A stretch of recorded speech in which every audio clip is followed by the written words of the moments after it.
and welcome to Storytime with St. Mary's Home. My name is Brooke, and I'm going to be reading you Miss Rumphius. The story and the pictures are by Barbara Cooney. This is a very special book to me. My sister-in-law's teacher gave one to her, a copy of this, and then this is the first book that she ever gave to my children, and I love this story, so I hope you like it as much as I do.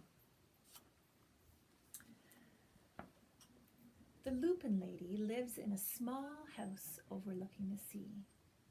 In between the rocks, around her house, grow blue and purple and rose-colored flowers. The Lupin Lady is little and old. But she has not always been that way. I know. She is my great aunt, and she told me so. Once upon a time, she was a little girl named Alice, who lived in a city by the sea. From the front stoop, she could see the wharves and the bristling masts of tall ships. Many years ago, her grandfather had come to America on a large sailing ship.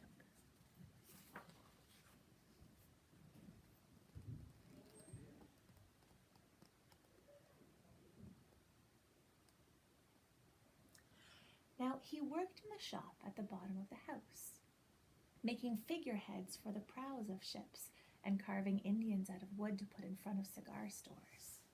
For Alice's grandfather was an artist. He painted pictures, too, of sailing ships and places far across the sea, and when he was very busy, Alice helped him put in the skies.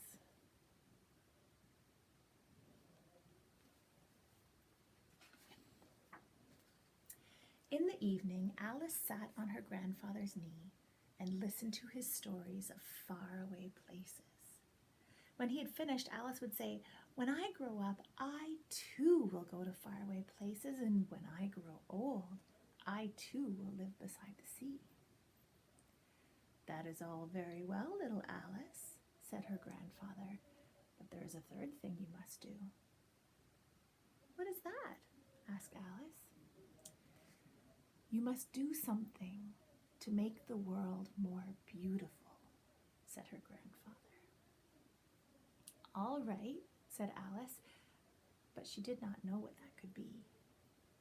In the meantime, Alice got up and washed her face and ate porridge for breakfast, and she went to school and came home and did her homework, and pretty soon she was grown up. Then my great Aunt Alice set out to do the 3 things she had told her grandfather she was going to do. She left home and went to live in another city far from the sea and the salt air. There she worked in a library, dusting books and keeping them from getting mixed up, and helping people find the ones that they wanted. Some of the books told her about faraway places. People called her Miss Rumphius now. Sometimes she went to the conservatory in the middle of the park. When she stepped inside on a wintry day, the warm, moist air wrapped itself around her and the sweet smell of jasmine filled her nose. "This is almost like a tropical isle," said Miss Rumphius. "But not quite." So Miss Rumphius went to a real tropical island where people kept cockatoos and monkeys as pets.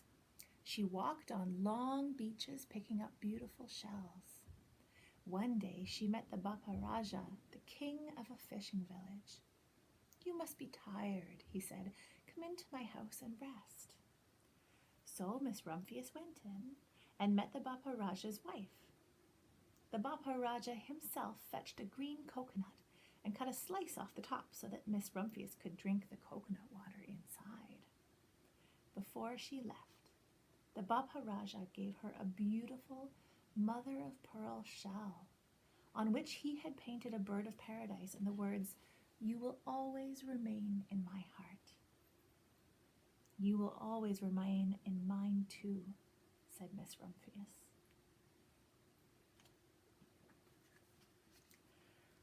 My great-aunt Alice Rumphius climbed tall mountains where the snow never melted. She went through jungles and across deserts. She saw lions playing and kangaroos jumping, and everywhere she made friends she would never forget. Finally, she came to the land of the Lotus Eaters, and there, getting off of a camel, she hurt her back. What a foolish thing to do, said Miss Rumphius. Well, I have certainly seen faraway places. Maybe it's time to find my place by the sea. And it was, and she did. From the porch of her new house, Miss Rumphius watched the sun come up. She watched it cross the heavens and sparkle on the water. And she saw it set in glory in the evening. She started a little garden among the rocks that surrounded her house, and she planted a few flower seeds in the stony ground. Miss Rumphius was almost perfectly happy. But there is still one more thing I have to do, she said. I have to do something to make the world more beautiful. But what? The world is already pretty nice, she thought, looking out over the ocean. The next spring, Miss Rumphius was not very well. Her back was bothering her again, and she had to stay in bed most of the time. The flowers she had planted the summer before had come up and bloomed in spite of the stony ground. She could see them from her bedroom window, blue and purple and rose-colored. Ah, lupins, said Miss Rumphius with satisfaction. I have always loved lupins the best. I wish I could plant more seeds this summer so that I could have still more flowers next year. But she was not able to.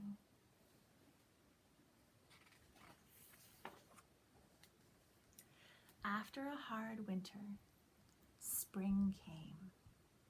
Miss Rumphius was feeling much better. Now she could take walks again. One afternoon she started to go up and over the hill where she had not been for a long time.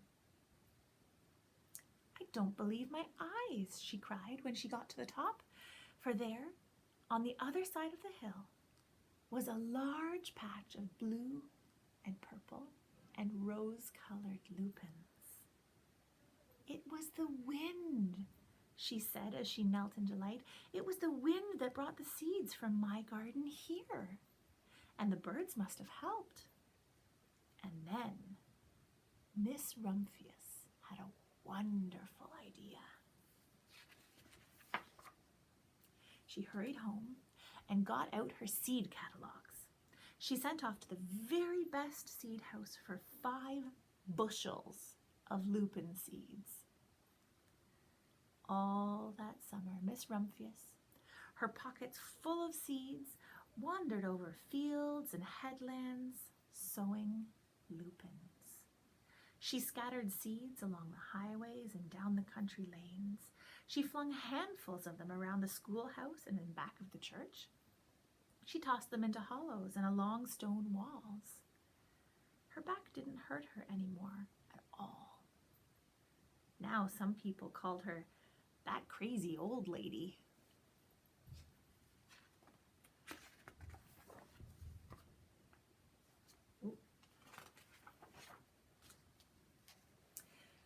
The next spring, there were lupins everywhere.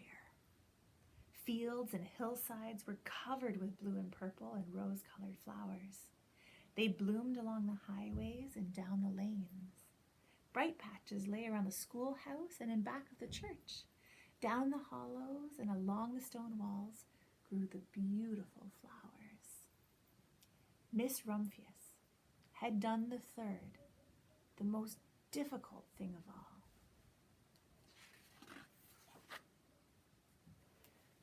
My great-aunt Alice Rumphius is very old now. Her hair is very white. Every year there are more and more lupins. Now they call her the Lupin Lady. Sometimes my friends stand with me outside her gate, curious to see the old lady who planted the fields of lupins. When she invites us in, they come slowly. They think she is the oldest woman in the world. Often, she tells us stories of faraway places. When I grow up, I tell her, I too will go to faraway places and come home to live by the sea.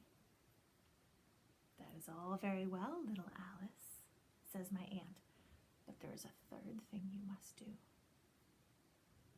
What is that? I ask. You must do something to make the world more beautiful. All right, I say.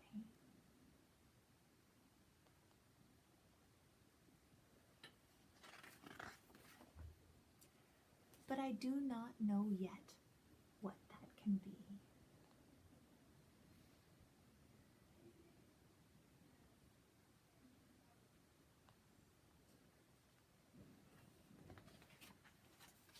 And that is the end of the story called Miss Rumphius, all about the Lupin Lady. I hope you enjoyed that, and I'll see you next time. Have a great day.